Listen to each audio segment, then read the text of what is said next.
মা মেয়ে ছেলে মিলে গেল একটা গান্ধী মেলায় গিয়ে দেখলো এখানের মধ্যে শুধু চড়ার জিনিস, এত উঁচু উঁচু বাপে কীভাবে ওরা চড়ছে বলে। মার মেয়ে দেখতে লাগলো, বললো চলো আমরাও গিয়ে উঠবো।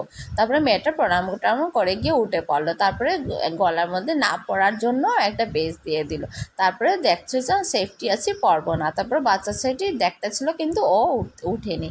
তারপরে ওরা উঠেছে এই উঁচুটার মধ্যে উঠে, তারপর একবার উঠছে একবার নামছে, একবার উঠছে একবার নামছে।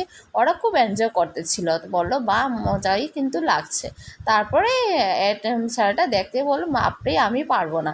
তারপরে আরেকটার মধ্যে গিয়ে উঠলো, এটা একবার নিচের দিকে যায় একবার উপর দিকে যায়, একদম মানুষকে একদম উপর নিচে করে ফেলে, কিন্তু মানুষকে সেফটি গার্ড দেওয়া আছে তার জন্য পড়বে না।